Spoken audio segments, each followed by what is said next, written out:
Graça e paz, irmãos. Amém. Bom dia a todos.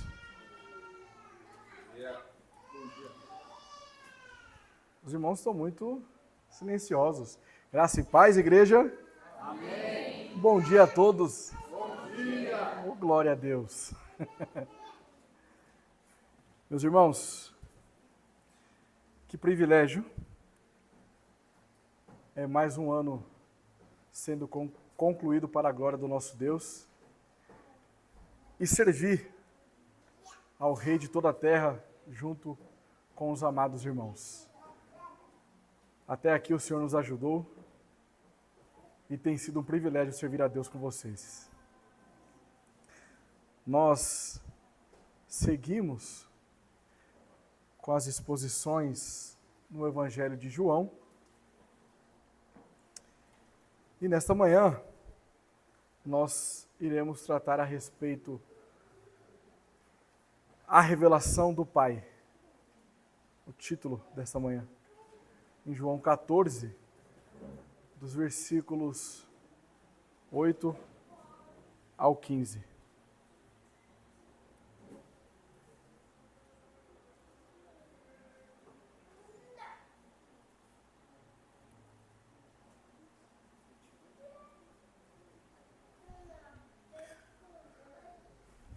Talvez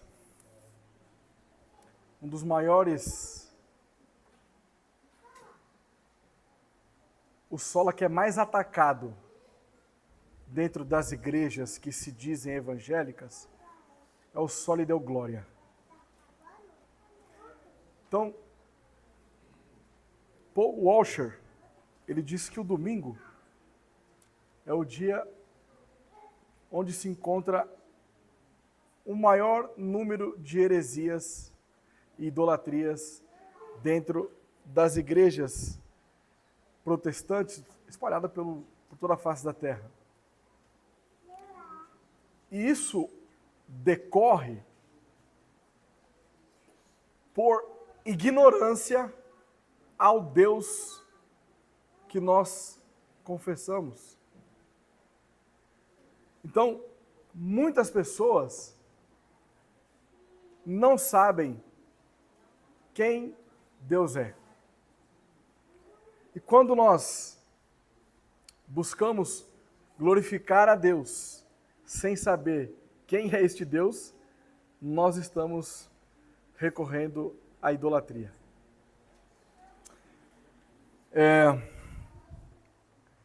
Muitas pessoas, ao olhar para o conceito de trindade, elas acabam facilmente indo para o caminho dos hereges, que na verdade não são hereges tão somente desse tempo, mas isso já acontece desde os primeiros séculos.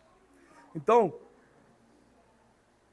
nos dias atuais, nós encontramos igrejas unicistas, que não compreendem o conceito de trindade. Nós encontramos igrejas arianas que não reconhecem Jesus Cristo como Deus, coigual ao Pai. Agora, essas igrejas, elas fazem esse movimento muitas vezes não de uma maneira intencional, mas por ignorância, o que não justifica os seus erros. Porque nós temos todo tipo de acesso hoje a materiais e recursos que nos dá os benefícios de uma boa teologia. Então, nesta manhã, a ideia que eu quero transmitir para a igreja é que nós só obtemos a revelação do Pai por meio do Filho. Você não glorifica a Deus sem que Cristo seja o centro da sua vida. Então, nós trabalharemos aqui em dois tópicos principais, sendo eles, o primeiro, a revelação do Pai na pessoa de Cristo. Nós iremos trabalhar dos versículos 8 ao 11. E a segunda parte, a revelação do Pai no relacionamento com Cristo, dos versículos 12 ao 15. E a palavra-chave para os nossos pequenos, e antes de eu dizer qual é a palavra-chave, eu quero destacar que pode ser que as palavras venham se repetir. Às vezes pode ser que o Leonardo, à noite, traga uma palavra que eu já disse outrora, ou vice-versa. Mas isso não deve desmotivar os pais de estudarem com os seus filhos. Na verdade, deve motivar os pais a se aprofundar mais ainda nesse tema. Então, a palavrinha-chave desta manhã é divindade. Ok? E nossa afirmação teológica: o Deus Pai é revelado na pessoa e no relacionamento com Cristo. O Deus Pai é revelado na pessoa e no relacionamento com Cristo. Vamos ao texto. João 14, 8 ao 15.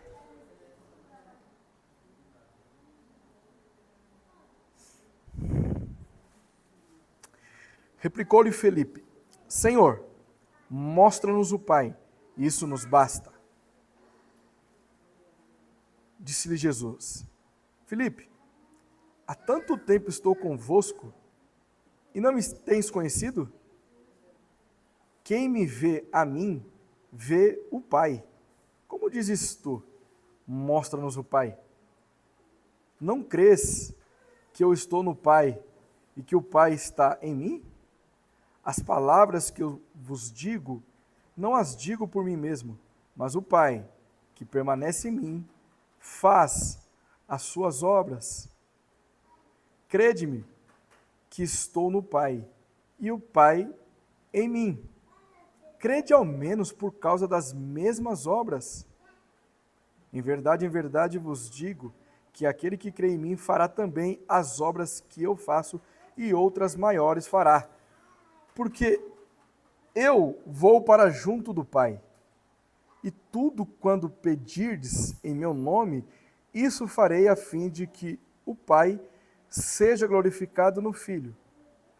Se me pedirdes alguma coisa em meu nome, eu o farei.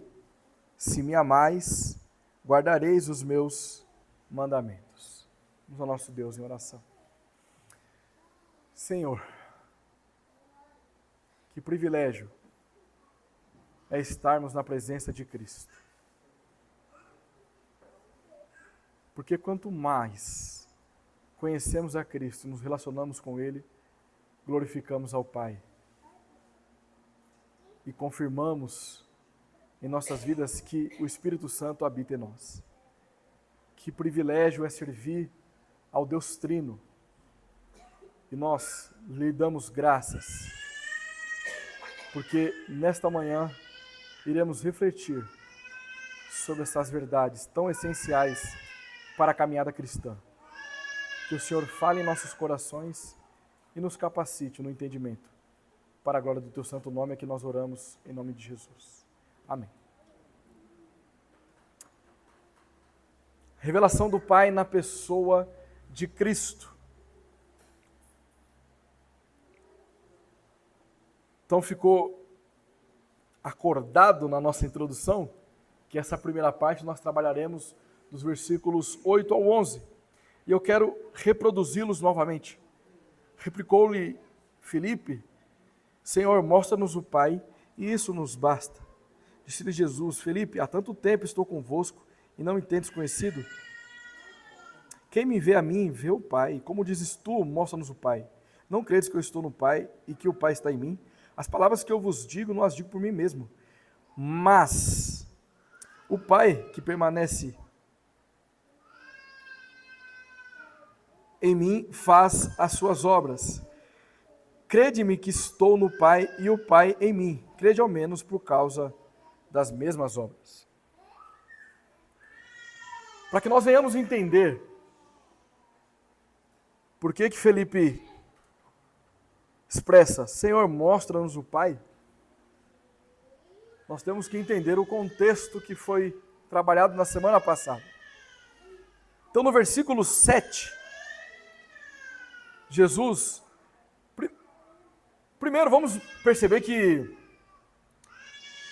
primeiro é Tomé, que vai conversar ali com Jesus Cristo, e aí Jesus, falando a respeito dele, da glória de Deus, ele responde depois, no versículo 7, se vós me tivesse conhecido, conhecereis também a meu Pai. Desde agora o conheceis e tendes visto.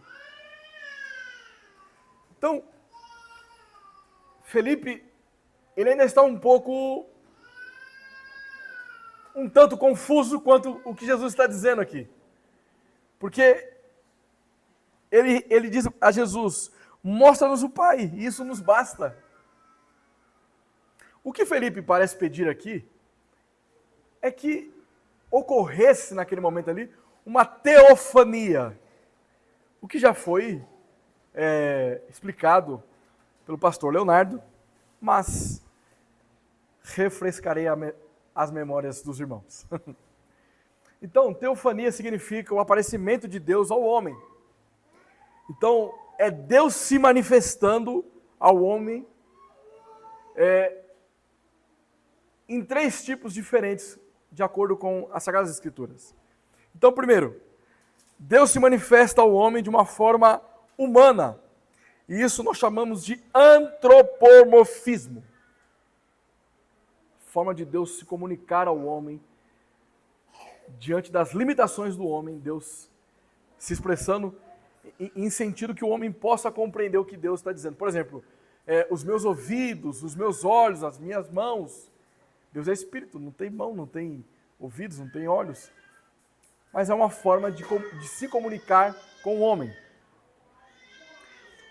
Uma segunda forma de Deus se manifestar é angélica e não humana. Nós vamos perceber isso aí lá quando Deus envia os seus anjos para destruir, que ele iria destruir Sodoma e Gomorra. E também a outra forma é humana e não angélica, não angélica, como eu acabei de dizer, que seria se manifestando como na sarça ardente, sabe? Então a sarça pegando fogo ali, Deus falando com Moisés. Isso é uma teofania, é Deus se revelando de alguma forma para que o homem venha compreender o que Deus está querendo dizer. Então, a pergunta de Felipe, ela ecoa Êxodo 33, 18. Vamos ler comigo. Lá em Êxodo, capítulo 33, versículo 18.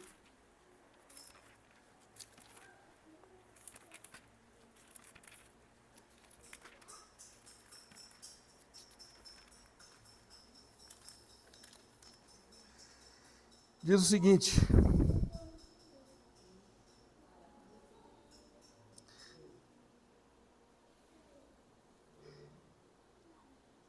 então ele disse, rogo-te que me mostres a tua glória. Aqui é Moisés, pedindo para que Deus mostrasse a tua glória. Felipe, ele não está negando a espiritualidade de Deus e nem a sua invisibilidade essencial. Mas o que ele espera é o que Moisés estava querendo também. Ou seja, uma teofania.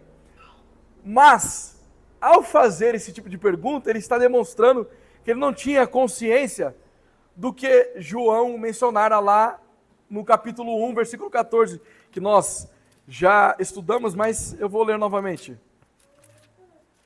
Versículo extremamente conhecido. Alguns de vocês sabem até de cor. Então, João 1,14. E o Verbo se fez carne e habitou entre nós, cheio de graça e de verdade. E vimos o quê? a sua glória, glória como do unigênito do Pai. Como Felipe, ele faz esse tipo de pergunta, parece que ele não tinha ainda consciência do que nós acabamos de ler em João 1,14.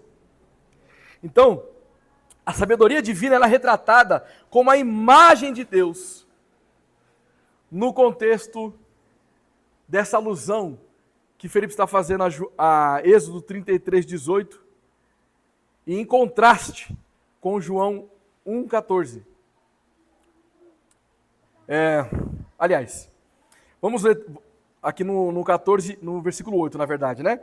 Então, Jesus, em certo sentido, é a glória que Moisés testemunhou. Jesus é a expressão exata do ser de Deus. Ele é a glória encarnada de Deus. Por isso que ele é digno de toda honra, de todo louvor, de toda glória. Felipe tinha fracassado no que Jesus acabara de dizer a Tomé no versículo 6. Vamos ler. Respondeu Jesus: eu sou o caminho, a verdade e a vida, ninguém vem ao Pai senão por mim. Felipe, para que você quer ver o Pai? Você está vendo em mim. Eu sou o caminho, eu sou a verdade, eu sou a vida. Não tem como você se relacionar com o Pai se não for por mim.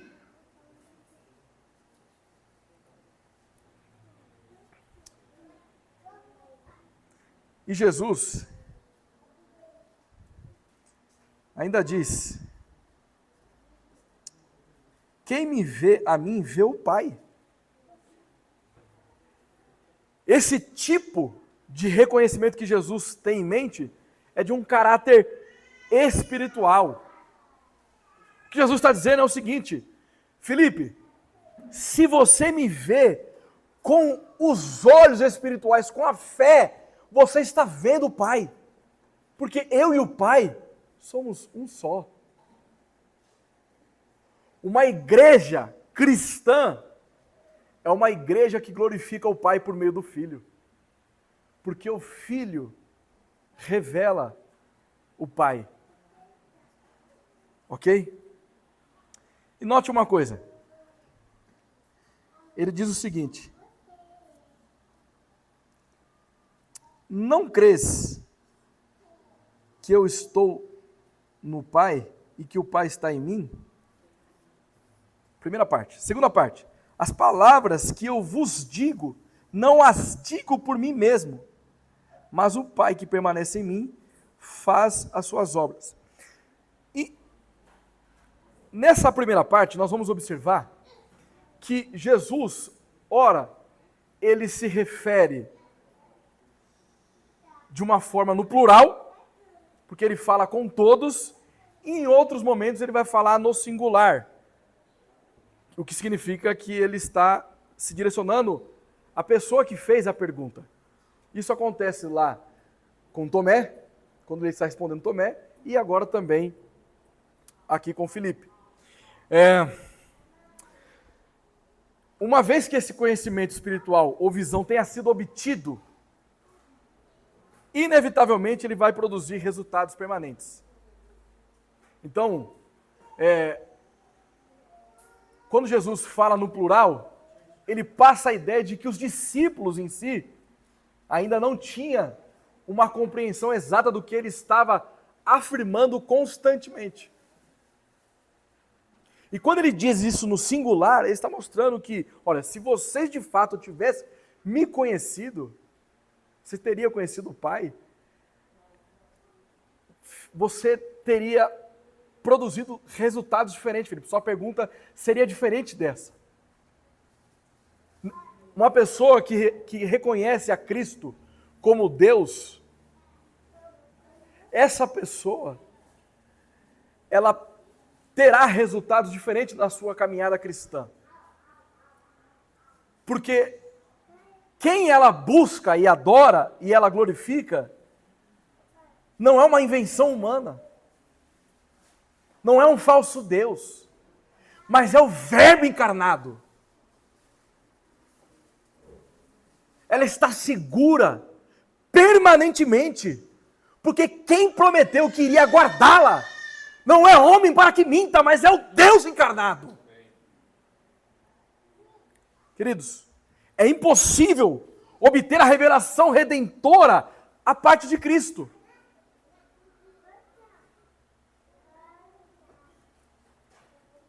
No Filho nós temos a revelação final de Deus.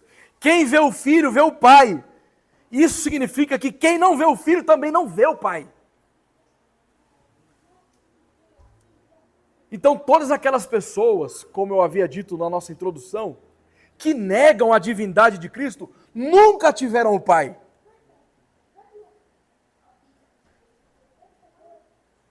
Uma igreja cristã é uma igreja que confessa ao Deus triuno.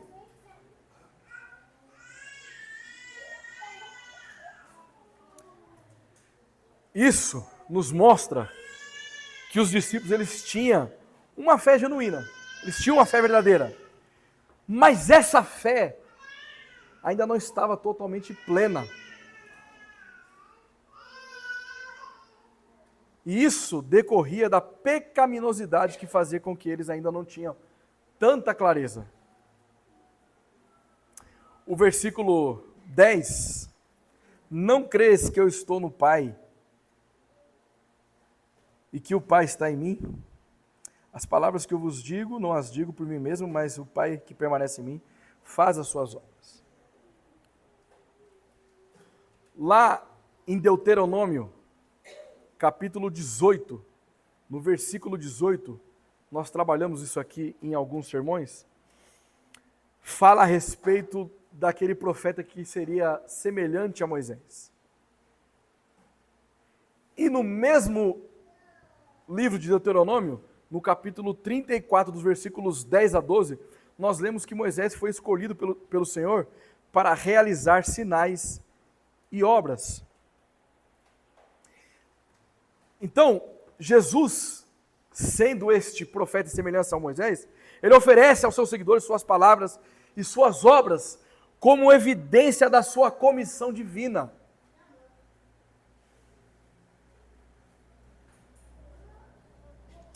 Porque ele diz, não crês que eu estou no Pai e que o Pai está em mim, as palavras que eu vos digo, não as digo por mim mesmo, mas o Pai que permanece em mim faz as suas obras. Ou seja, por meio de Cristo que o Pai executa as suas obras. A expressão, eu estou no Pai e o Pai está em mim, só faz sentido se o Pai e o Filho são um em essência. Faz sentido? Ou seja, em todos os atributos divinos. Esse tipo de expressão de Jesus demonstra teologicamente uma unidade ontológica e não apenas funcional. Porque nós, na Trindade, temos um único em essência. Então, economicamente, nós temos 3 pessoas na Trindade com propriedades particulares. Ontologicamente, nós estamos falando de um único Deus. Existe aqui uma unidade de vontade. Como é que isso é uma das disciplinas mais difíceis? Na verdade, uma das mais difíceis não, ela é a mais difícil de todas. E a segunda é a união hipostática, que são as duas naturezas de Cristo. Mas o Pai decreta, o Filho executa e o Espírito Santo aplica as suas obras.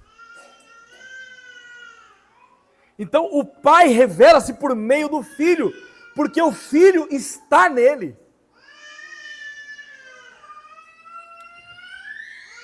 Meus irmãos, por essa ser uma disciplina extremamente difícil, porque esse conceito de monoteísmo, a ideia de um único Deus, mas que está sendo apresentado por Cristo, um Deus que subsiste em 3 pessoas com propriedades particulares, para o conceito judaico isso era, em algum aspecto, era estranho. Por isso que muitas vezes eles acusavam Jesus de blasfêmia, porque ele se fazia igual a Deus. Então, na questão ontológica, na divindade, não existe nenhuma hierarquia, nenhuma das pessoas é mais Deus do que o outro. Agora, dentro da economia da Trindade, nós temos ali então as propriedades particulares com atribuições específicas inerentes a cada uma dessas pessoas. Então nós colocamos em uma questão lógica Pai, Filho e Espírito Santo. Então, o Filho que é o mediador, o Espírito que aplica em nós a salvação.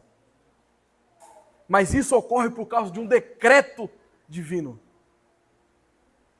Então, há uma unidade de vontade absoluta nas 3 pessoas da Trindade.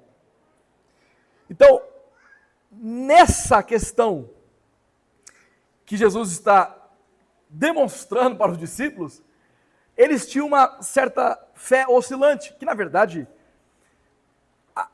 a essa altura do campeonato, eles nunca tiveram uma fé tão forte. Jesus os exorta a continuar crendo por sua palavra e também pelas suas obras. Crede-me que estou no Pai e o Pai em mim. Crede ao menos por causa das mesmas obras. Quem está dizendo que as obras dele são as mesmas obras do Pai. Lá em Gênesis 1, nós temos lá, no princípio criou Deus os céus e a terra. E lá em João 1, nós vemos que por meio de Cristo que todas as coisas foram criadas.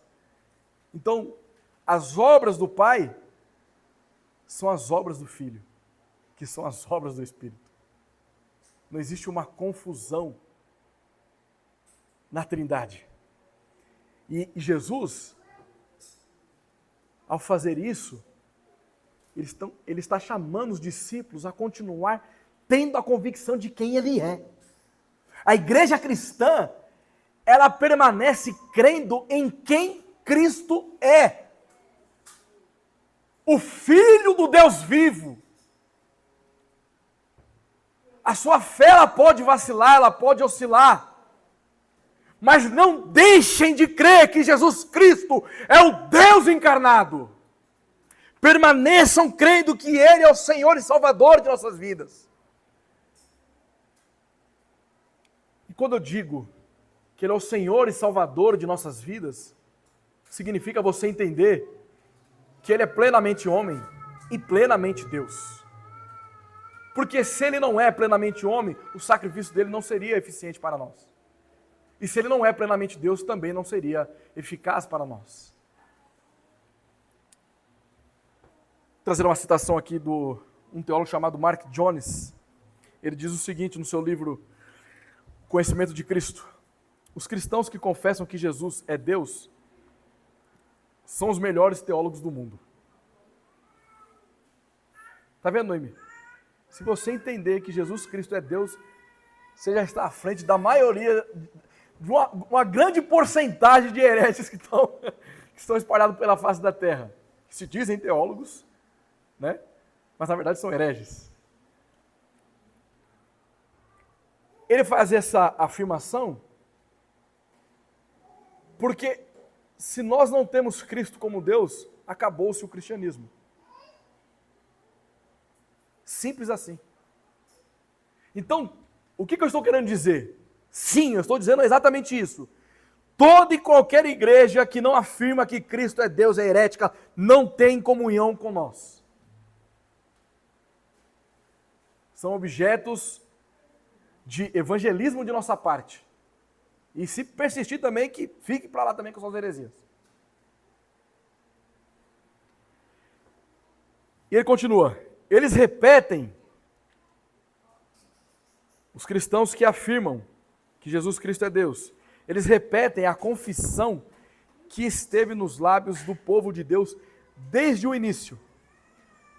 No mais antigo sermão da igreja, fora do Novo Testamento, então aqui seria a era patrística, né?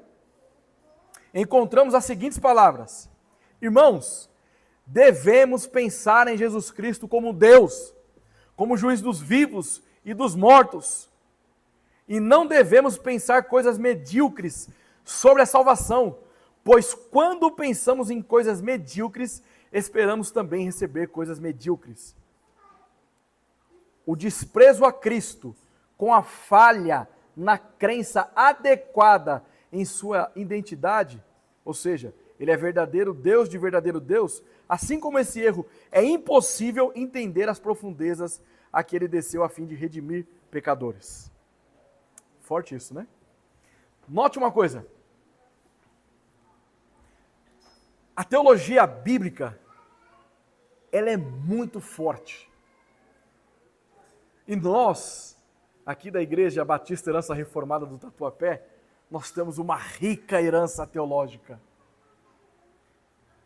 Uma teologia confessional, aliancista. E quando nós vamos trabalhar, e vamos ainda, prometemos isso aos irmãos, vamos trabalhar sobre o pacto de redenção, por exemplo. O pacto de redenção, ele derruba por terra todas as heresias. O eterno subordinacionismo de Cristo. A negação da divindade de Cristo. Tudo no pacto de redenção. E nas suas implicações.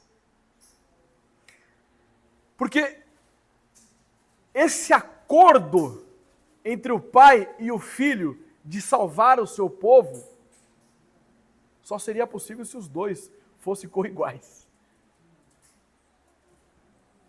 Também mostra que a subordinação do Filho ao Pai se dá no tempo em que ele é encarnado.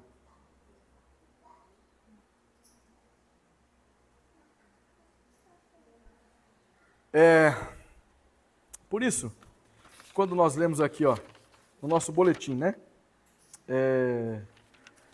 Aliás, nosso boletim não. O texto que nós lemos inicialmente, lá em Hebreus.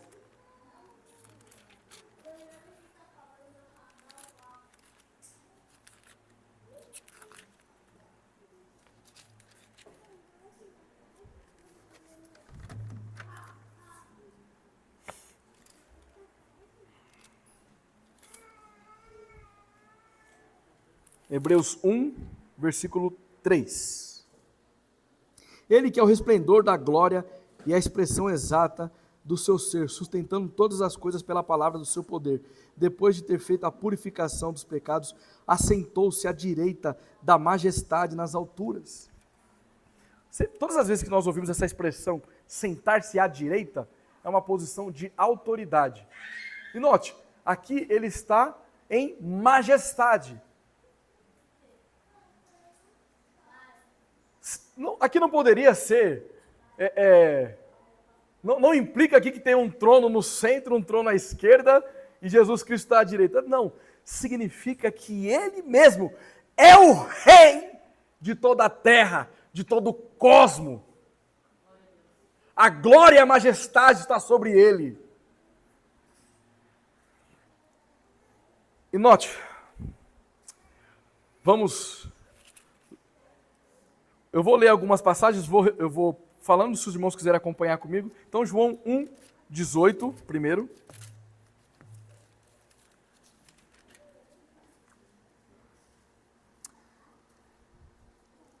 Ninguém jamais viu a Deus. O Deus unigênito que está no seio do Pai é quem o revelou. E aqui já mata o primeiro tópico nosso aqui, né? A revelação do Pai na pessoa de Cristo. Mas vamos lá. O versículo 7 do capítulo 14 que estamos trabalhando. Se vós me tivesseis conhecido, conhecereis também a meu Pai. Desde agora o conheceis e o tendes visto. E o versículo 9. Disse-lhe Jesus: Felipe, há tanto tempo estou convosco e não me tendes conhecido. Quem me vê a mim, vê o Pai. Como dizes tu, mostra-nos o Pai. E o que nós acabamos de ler agora sobre Hebreus, no versículo 3, ele que é o resplendor da glória e a expressão exata do seu ser, sustentando todas as coisas pela palavra do seu poder, depois de ter feito a purificação dos pecados, assentou-se à direita da majestade nas alturas. O que a construção desses versículos está nos mostrando? Que Jesus Cristo é a exegese do Pai. É nele que nós temos o conhecimento e a revelação do Pai. Queridos, se nós quisermos ser uma igreja que leva a sério as nossas raízes teológicas, como, por exemplo, os pilares da fé protestante, o soli deu glória. Não existe uma igreja que glorifique a Deus sem que ela se submeta ao senhorio de Cristo. Simples assim. O Pai não comissionou o Filho para a realização da obra como Deus homem, sem também concordá-lo, sem primeiro também concordar em assisti-lo no decorrer de seu ministério terreno. Então, por isso que nós entendemos que as obras do Filho são as mesmas obras do Pai. O Pai não deixa de assisti-lo na sua encarnação. Deus não trata seus filhos de qualquer outra forma. E o seu próprio Filho não seria uma exceção disso. Então, a partir de agora nós vamos trabalhar a revelação do Pai no relacionamento com Cristo, nos versículos 12 ao 15.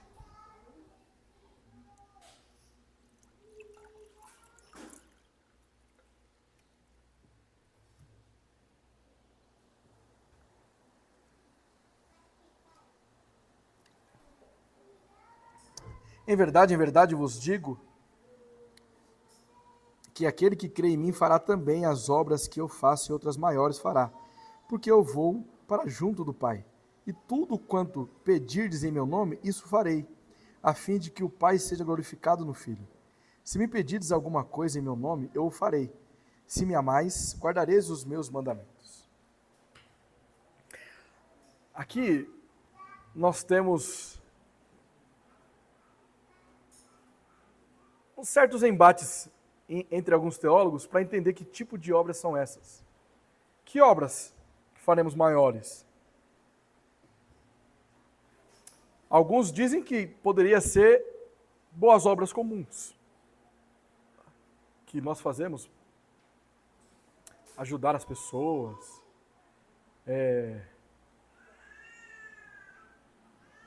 oração, evangelismo. Outras pessoas entendem que aqui pode ser obras milagrosas. Já parou para pensar você fazendo uma obra maior do que caminhar sobre as águas?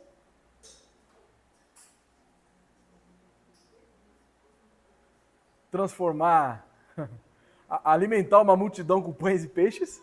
Já parou para pensar nisso? Será que é isso que o texto está dizendo? Outros afirmam que na verdade seriam ambas, tanto as boas obras quanto essas obras milagrosas. Aqui, meus irmãos, o que Jesus está dizendo não é algo qualitativo, a qualidade das obras, mas sim quantitativo. A obra de Cristo, ela está sendo multiplicada por todos os seus seguidores de todos os tempos. E respondendo a pergunta se nós saberíamos entender o que é uma obra maior do que alimentar uma multidão, deixa eu te dizer uma coisa. Plantar uma igreja é uma obra milagrosa.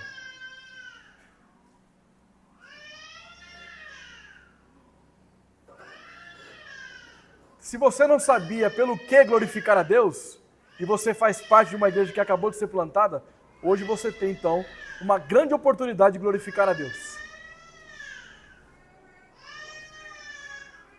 Em um mundo caído, escravizado pelo pecado, onde as pessoas odeiam a Cristo, onde há uma perseguição moral contra o cristianismo, uma igreja ser plantada é uma obra milagrosa.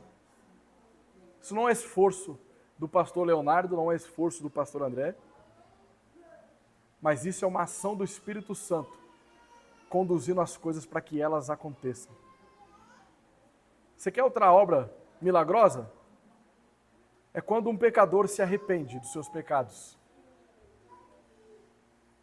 E ele desce às águas. E ele nasce como uma nova criatura, simbolizando o sacrifício de Cristo quando ele desce à sepultura e ressuscita ao terceiro dia. Aqui não é somente uma igreja que foi plantada, mas é uma igreja que também batizou pessoas para a glória de Deus. Então nós temos todos os motivos e razões para glorificar a Deus, porque a obra de Cristo continua sendo multiplicada. E nós não vamos parar enquanto nós tivermos fôlego de vida, porque enquanto nós tivermos fôlego de vida, o Evangelho de Cristo será anunciado para todas as nações, igrejas serão plantadas para a glória do nosso Deus, e isso é um grande brado de uma escatologia vitoriosa, que avança com o reino de Jesus Cristo. Esse é o poder do Evangelho de Cristo. Uma pessoa fará obras que Jesus fez, não apesar do fato de ele ter ido ao Pai. Não é apesar, mas é justamente por causa disso. É o fato de Jesus Cristo ter ido ao Pai, enviado o teu Santo Espírito a nós, intercede por nós e capacita para que nós não venhamos fraquejar na nossa fé. É Jesus Cristo que nos fortalece. E que ninguém diga, meus irmãos, que a obra da conversão possa de alguma forma ser atribuída ao homem. Porque se nós pregamos o Evangelho deste púlpito e pessoas são convertidas, a glória é somente a Deus. Eu sou simplesmente um instrumento de Deus. Aquele que Deus usa para falar as verdades do seu Evangelho. Então, a revelação do Pai no relacionamento com Cristo se dá quando nós entendemos o que Cristo realizou por nós. E nós continuamos fazendo isso para que o nome dele seja glorificado. E ele diz o seguinte: se me pedirdes alguma coisa em meu nome, eu o farei. Como esse versículo é mal interpretado por aí, meus irmãos? Quantas pessoas entendem que aquilo que você pedir, Deus, como Papai Noel, tem que te abençoar? Mas aqui, se me pedires alguma coisa em meu nome, significa aquelas pessoas que buscam a glória de Deus e que fala sobre Ele de uma maneira, de forma fiel às Sagradas Escrituras. E eles falam fiéis às Sagradas Escrituras porque eles são genuinamente autorizados, porque eles foram comissionados por Deus. Ide por todo mundo e pregar o Evangelho a toda criatura. Note, é necessário que nós venhamos respeitar o contexto. Jesus está falando com os seus discípulos a respeito da sua natureza. O quanto ele havia passado ensinado os seus discípulos qual é o padrão e o caráter que os cristãos devem seguir. Ele é o modelo. Então, no nome dele, aquilo que visa a glória de Deus e que nós pedimos a Deus, então assim será feito. Então, orações feitas em nome de Jesus Cristo são respondidas. Obviamente que essas orações, elas não são feitas por interesses egoístas, mas sim no interesse do reino de Deus. Deixa eu trazer uma nova citação. A maior parte, prestem bastante atenção, a maior parte, se não a totalidade, do sofrimento humano, nosso e dos que estão à volta, é causada por desejos frustrados que se originam de um modo de vida egocêntrico. A ideia de você viver como se você fosse o centro do universo.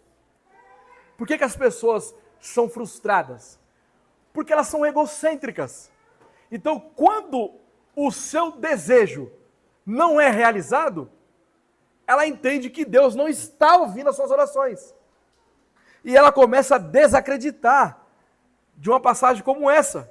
Mas note, ao invés de ela buscar a glória de Deus, ela busca a glória de si mesma. A natureza autodestrutiva do egocentrismo mostra-se com mais clareza naqueles que apresentam transtorno de personalidade narcisista. Patologicamente egoístas, esperam ser reconhecidos como superiores, procuram a admiração dos outros, não têm capacidade de empatia e podem ser insuportavelmente invejosos e arrogantes. Então, por um lado você tem uma pessoa egocêntrica, que ela deseja que todos os seus, desculpa até a redundância, os seus desejos sejam realizados. E agora, numa segunda perspectiva dessa pessoa, ela gosta então de ser reconhecida pelas pessoas. É aquela necessidade de agradar os outros. Então, quando ela faz uma obra, ela não está fazendo com a intenção de glorificar a Deus, mas ela faz uma obra com a intenção de mostrar para as pessoas da igreja que ela está fazendo. Então, olha como que eu sou uma boa pessoa. Eu vim aqui, não tinha ninguém para lavar a igreja aqui, eu vim sozinho aqui lavar.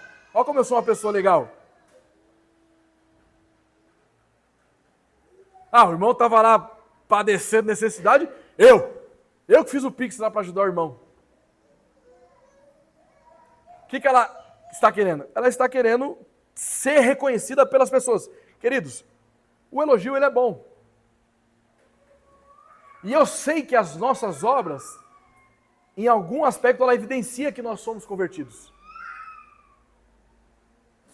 Porque nós não estamos realizando para ser convertidos, mas estamos realizando boas obras porque somos convertidos. Então, o convertido, ele dá fruto de um novo nascimento. Agora, esse fruto não deve ser vinculado à justiça própria, a egocentrismo. Ele não deve ser maquiado por boas obras que você faz para atrair reconhecimento dos outros. Então, para que Deus seja revelado a nós, por meio de Cristo, o nosso relacionamento com Ele deve ser um relacionamento que deseja que seja feita a vontade dEle e não a nossa. Essa é a oração modelo do Sermão do Monte. Que seja feito a sua vontade, não a minha. Então nós devemos orar em harmonia com Cristo, com o que Cristo revelou sobre si mesmo. Ou seja, Ele revelou sobre quem Ele é, o Filho do Deus vivo, o Verbo encarnado, e a sua obra, uma obra que fez com que nós pudéssemos hoje não ser mais inimigos de Deus, mas sim reconciliados com o Pai. Então é nessa medida, nessa harmonia que nós oramos a Deus, reconhecendo que tudo que temos, tudo que somos, só somos assim por causa dEle. Então nós iremos demonstrar uma oração com fé. Aquela fé racional. Não é uma fé irracional, mas é uma fé que compreende o que Cristo realizou. É uma fé que entende quem Deus é. É uma fé que entende que se não fosse Deus, você ainda estava morto em seus delitos e pecados. Nós devemos orar no nome dele, porque é o nome de Cristo que tem poder, não é o nome do Leonardo, não é o nome do André, não é o nome do Mateus, não é o nome do Vitor Buffoni. É o nome de Jesus. E devemos orar em obediência e amor a ele, conforme o versículo 15, que já nós vamos trabalhar. Sabe qual é o resultado disso? Que esse relacionamento com Cristo vai fazer com que nossas orações sejam todas atendidas. Como assim? Porque quando é feita a vontade do Pai, se não acontecer, glória a Deus! Se acontecer, glória a Deus! Nunca dá errado, porque foi feita a vontade de Deus na sua vida. Então, a pessoa, o Pai é revelado no relacionamento com Cristo, porque quando nós nos relacionamos com Cristo, nós enxergamos a maneira como nós devemos nos aproximar dele, não com corações egocêntricos, mas sim com corações quebrantados. E quando nós estamos com corações quebrantados, então nós entendemos que tem que ser feita a vontade dele, não a nossa. E quando é feita a vontade do Pai, é impossível de dar errado. Porque mesmo que não aconteça o que nós pedimos, assim foi feita a vontade do nosso Deus. E aí o versículo 15, finalmente. Se me amais, guardareis os meus mandamentos. Note aqui algumas sentenças deste versículo. Primeiro, se me amais. Então, a ideia aqui do amor é amar a Deus sobre todas as coisas, e por eu amar Deus sobre todas as coisas, isso é evidenciado na maneira como eu amo o meu próximo, como a ti mesmo. Ok? Esse é o mandamento de Jesus Cristo. Então nós já entendemos que esse amor, ele é um amor ensinável, é um amor que nos educa, conforme lá a exposição do pastor Leonardo, lá em Tito, um amor que nos educa. Você mostra que você ama a Deus quando o seu coração é ensinável, quando o seu coração é educado, que você não está cheio de justiça própria. Sabe por quê? Porque você entendeu que você só pode se relacionar com ele porque ele se relacionou com você antes, ele que te chamou. Então o seu coração é rasgado e você ama a Deus. Você busca a glória de Deus. A sua vida é uma vida de devoção a Deus. O seu relacionamento tem por finalidade glorificar a Deus. O seu trabalho glorifica a Deus. Você está na igreja não por obrigação, mas porque você ama a Deus. E o resultado disso faz com que nós ensinamos também ao nosso próximo. Uma vez que o nosso coração é ensinado, nós também ensinamos ao nosso próximo. Ensinamos de acordo com a sã doutrina, com as escrituras, demonstrando que então que amamos a Deus e amamos o próximo. Por meio da sua palavra, Deus não somente nos salvou, nos libertou da escravidão do pecado, mas Ele continua persistentemente nos exortando por meio da sua palavra, porque Ele está preservando seus filhos. Ele exorta quem Ele ama. Então, por meio da palavra, nós somos exortados quando nós estamos em práticas pecaminosas, por exemplo. A Escritura é nossa regra de fé e prática. Por isso que nós somos exortados por meio da palavra. E por nós sermos exortados pela palavra, nós somos então corrigidos por Deus, que é o nosso mestre. E por nós sermos corrigidos, então nós também exortamos de acordo com a palavra.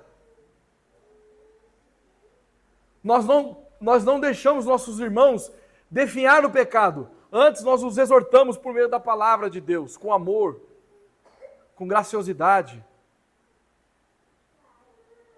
Não demonstrando que somos superiores, mas porque somos iguais. E porque somos iguais, nós temos a única finalidade de glorificar a Deus. Então, se eu glorifico a Deus por meio do ensino, por meio da exortação, eu também quero fazer com que o meu irmão também glorifique a Deus. Porque o meu status é o status dele, de glorificar a Deus. Deus é a causa primária da nossa adoração e a causa última também.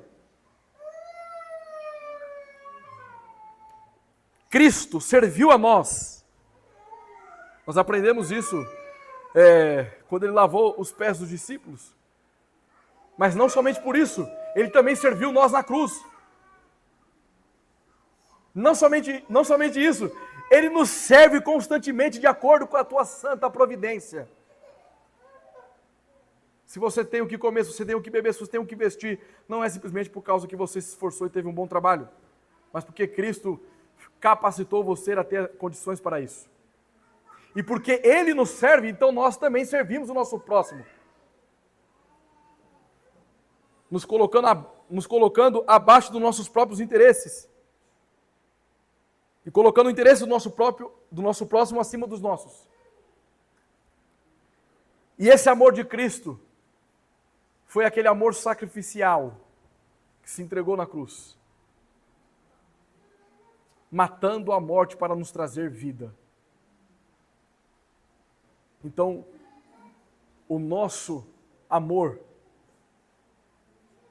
a Deus é um amor sacrificial também. É um amor que se entrega a Deus.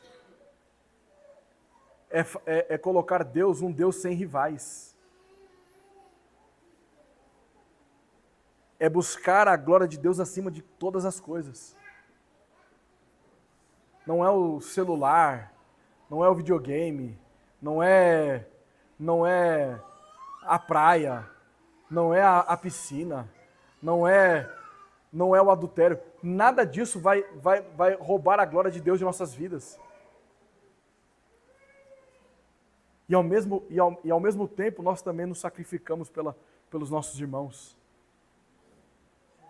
Matamos quem somos para servir melhor o nosso próximo. Por isso que a oração, ela não pode ser uma oração egocêntrica. Não pode ser uma oração soberba.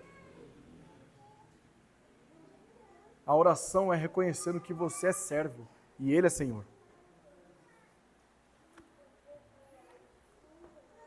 A próxima sentença, na verdade são 3 sentenças aqui, ou 2 sentenças na verdade, só que estão vinculadas uma à outra e eu falarei juntamente delas. Porque se me amais, a primeira sentença, agora a segunda e a terceira, guardareis os meus mandamentos. Então,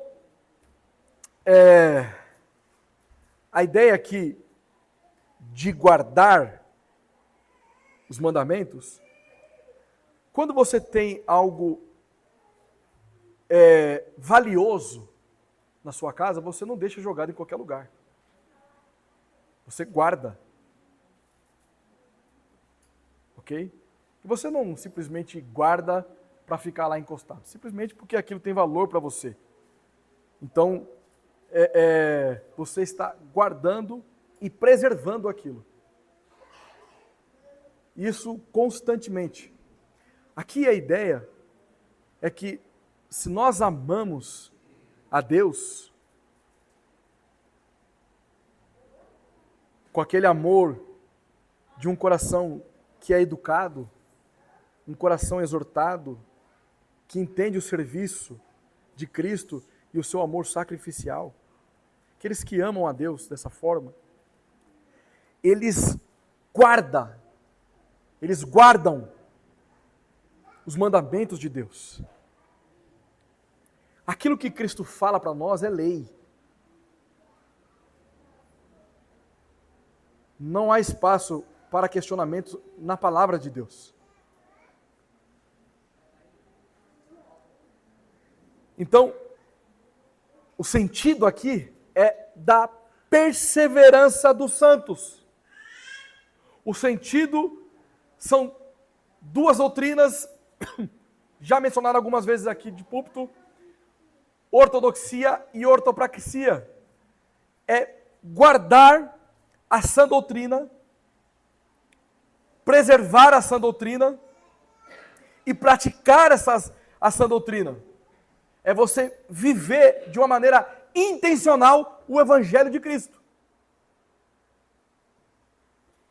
Os discípulos de Cristo não fazem nada que não seja intencional. Então, quando nós temos este relacionamento de amor com Cristo, de corações ensináveis, de reconhecimento do serviço e sacrifício de Cristo, e nós preservamos em nossos corações os mandamentos do Senhor, nós estamos glorificando o Pai por meio do Filho. Por isso que Cristo, Ele é a revelação do Pai para nós, e por isso que no relacionamento com Cristo nós também obtemos a revelação do Pai. Vamos às nossas considerações.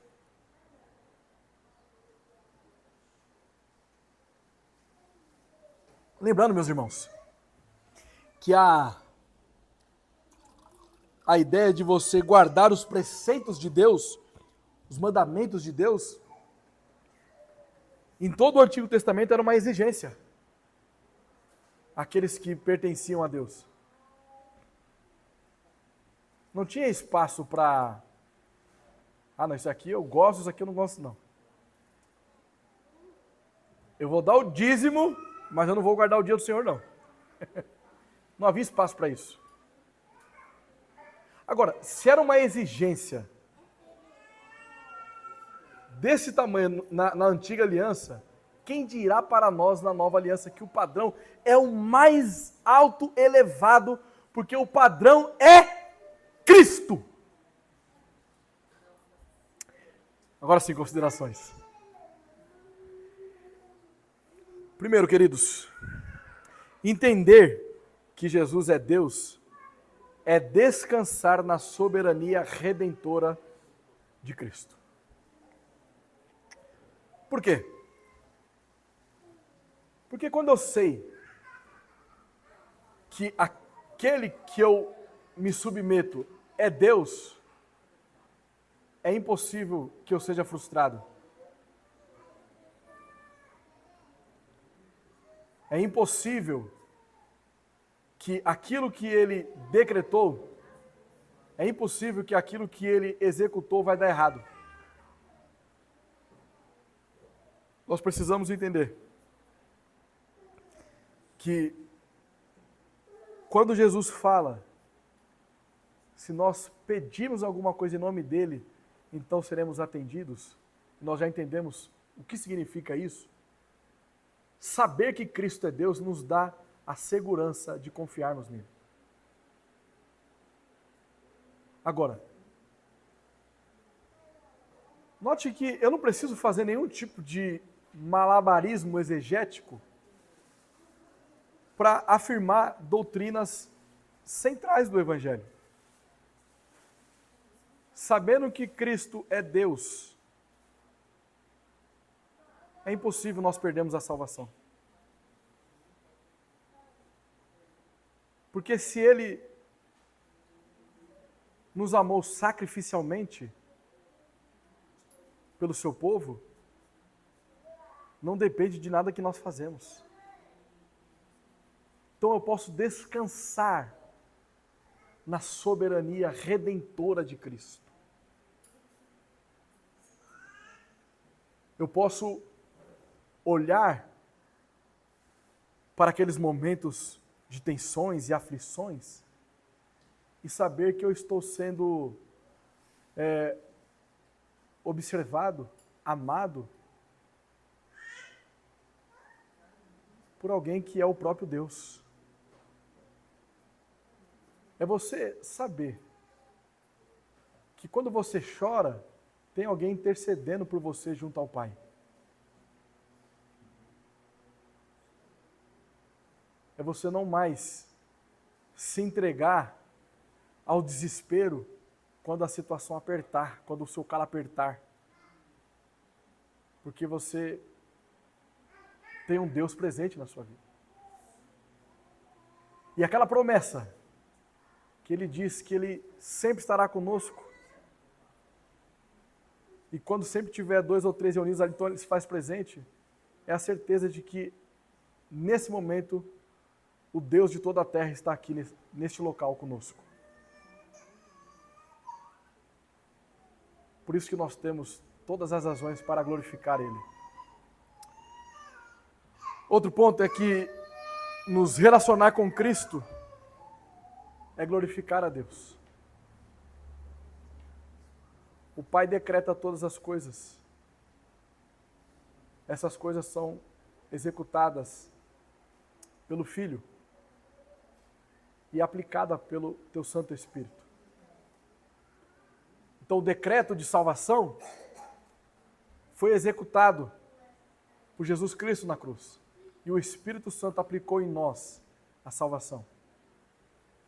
Tendo esta convicção que nós glorificamos ao Pai por meio do Filho. O Deus Pai é revelado na pessoa e no relacionamento com Cristo. Amém.